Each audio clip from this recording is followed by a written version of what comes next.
من اتقى، نیکی یہ ہے کہ تقوی اختیار کرو. یہ نہیں ہے کہ تم پوری دنیا میں دعوت کا کام کر رہے ہو اور تمہارا رزق حرام ہے، آگے دودھ میں پانی ملا رہے ہو، بینکنگ کی جاب کر رہے ہو سودی، تو پھر کیا فائدہ اس نیکی کا؟ وَأْتُوا الْبُيُوتَ مِنْ أَبْوَابِهَا، آیا کرو اپنے گھروں میں اس کے دروازوں سے، کوئی اتنا ایشو نہیں ہے. اس کو کیوں تم خفتی بن گئے ہو؟ واپس آؤ، اگر کوئی مسئلہ ہے گھر واپس آؤ ان کے دروازوں کے ذریعے. وَاتَّقُوا اللَّهَ، اور اصل کانٹے کی بات یہ ہے تقوی اختیار کرو. تو میں بتاتا ہوں کہ گیٹ اپ کے اندر تقوی نہیں ہے.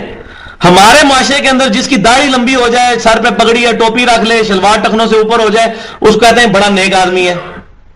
یہ بڑا الٹا معیار ہے. یہ بھی نیکی کے ظواہر ضرور موجود ہیں، لیکن یہ نیکی کا جسم ہے، نیکی کی روح نہیں ہے. ان چیزوں کی بھی اپنی اہمیت ہے، لیکن روح کیا ہے؟ تقوی. اگر بندے کے اندر تقوی موجود نہیں ہے، یہ چیزیں اس کو کام نہیں دیں گی. اشفاق صاحب جن کا زاویہ پروگرام لگتا تھا، ایک اعتبار سے میرے استاد بھی ہیں، میں نے ان سے بہت کچھ سیکھا ہے. اشفاق احمد صاحب ایک بڑی پیاری بات کرتے ہوتے تھے، وہ مثالوں سے ویسے بات سمجھ آتی ہے. وہ کہتے تھے کہ ایسا جہاز جس کا انجن خراب ہو جائے، اس کو آپ پینٹ مار کے اور نئی سیٹیں لگا کے اڑا نہیں سکتے کیونکہ انجن ہی خراب ہے اس کا. اس کے برعکس ایک پھٹیچر جہاز ہے جس کی سیٹیں بھی ٹوٹی ہوئی ہیں، رنگ روغن بھی خراب ہے، لیکن اس کا انجن ٹھیک ہے، وہ اڑ جائے گا. بالکل اسی طریقے سے ایک بندے کا گیٹ اپ شاید سنت کے مطابق نہ ہو، لیکن اس کے اندر اللہ کا تقوی موجود ہے، نبی صلی اللہ علیہ وسلم کی سچی محبت موجود ہے. نبی صلی اللہ علیہ وسلم کی محبت میں کسی بڑے سے بڑے بزرگ کی پرواہ نہیں کرتا اور اس کی گستاخیوں کو گستاخی سمجھتا ہے، ان کی باطل تعویل کر کے اپنا ایمان نہیں برباد کرتا، وہ تقوی والا ہے. تو اللہ تبارک و تعالیٰ نے کوئی اینچی ٹیپ رکھ کے داڑھی نہیں کسی کی ناپنی کہ جس کی داڑھی لمبی ہے اس کا تقوی زیادہ ہے. صحیح مسلم کے اندر حدیث موجود ہے، امام کائنات صلی اللہ علیہ وسلم فرماتے ہیں اللہ تعالیٰ تمہاری شکلوں کو اور تمہارے مال کو نہیں دیکھتا، اللہ تمہارے دلوں اور اعمال کو دیکھتا ہے. شکلوں پہ ہوتا تو سکھوں سے زیادہ کس کی خوبصورت روحانی شکلیں موجود ہیں، اتنی بڑی بڑی داڑھی ہیں.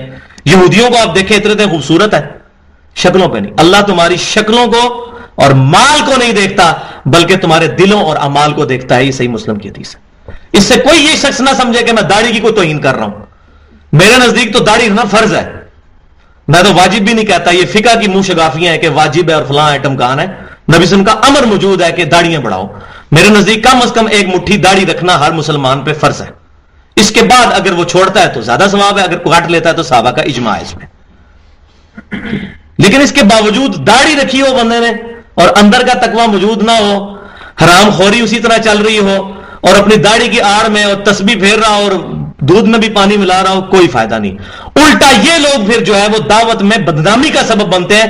لوگ ان کی مثالیں پیش کر کے دیندار لوگوں سے کیا دین سے ہی متنفر ہو جاتے ہیں. اس لیے فرمایا گیا ہے قرآن پاک میں اللہ تبارک و تعالیٰ نے وَمَنْ أَحْسَنُ قَوْلًا مِّمَّنْ دَعَا إِلَى اللَّهِ وَعَمِلَ صَالِحًا وَقَالَ إِنَّنِي مِنَ الْمُسْلِمِينَ. اس سے بڑھ کر کس کی بات اچھی ہو سکتی ہے؟ جو لوگوں کو اللہ کی طرف بلائے وَعَمِلَ صَالِحًا، اور خود بھی نیک کام کرے. یہ نہیں ہے کہ اوروں کو وصیت کر رہا ہے خود سارے کام الٹے کر رہا ہے. وَقَالَ إِنَّنِي مِنَ الْمُسْلِمِينَ، اور اس کے بعد بھی کہ میں عام مسلمان ہوں، میں کوئی بہت بڑا کوئی بزرگ نہیں بن گیا، میں کوئی بہت بڑا فقیر بہت بڑا مفتی نہیں بن گیا، میں بھی عام مسلمان ہوں. عاجزی اپنے اندر پیدا کرے. یہ حالت نہیں کہ کوئی مسئلہ پوچھنے کے لیے آئے تو اس کو کہے ہٹ تجھے تمیز نہیں ہے، علماء سے کیسے بولتے ہیں، تو کس جگہ سے ڈگری لی ہوئی ہے تو نے. یہ ہمارے لوگوں کا ایٹیچیوڈ ہوتا ہے. حالانکہ وہ تجھے عربی آتی ہے تو میں کہتا ہوں پھر میرے سے انگریزی میں بات کرو، میں انگریزی میں پھر کوئی حدیث سناتا ہوں بخاری مسلم کی، آ جاؤ مقابلے میں، تمہیں سمجھ بھی نہیں آئے گی. تو اس طرح مسلمانوں کا ایٹیچیوڈ نہیں ہوتا. مسلمان کا ایٹیچیوڈ یہ ہوتا ہے کہ ایک پرائمری اسکول کا بچہ آ کے بتا رہا ہے نا کہ چچا جان سود حرام ہے، اس کو یہ نہیں پوچھا جائے گا تو نے کس مدرسے سے ڈگری لی ہوئی ہے، تو کہاں سے فارغ التحصیل ہے. اس سے پوچھا جائے گا بیٹا آپ کو کس نے کہا، تو وہ کہے گا سورۃ البقرہ میں فلاں آیت میں لکھا ہوا ہے. تو اب جب اس نے قرآن کا اور حدیث کا حوالہ پیش کر دیا تو آپ نکل گئے، اب اللہ آ گیا آپ کے مقابلے پہ. اگر آپ کچھ کرتے ہیں تو آپ فوراً سر تسلیم خم کریں. ہر مسلمان کو یہ اجازت ہے وہ کسی بھی مسلمان کی غلطی احسن طریقے سے علیحدگی میں اس کو بتا کے پوائنٹ آؤٹ کر سکتا ہے، چاہے چھوٹا یا بڑا ہے۔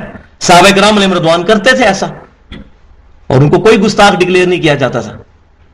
تو ہمیں بھی ان چیزوں میں خیال رکھنا چاہیے۔ واتقوا اللہ لعلکم تفلحون۔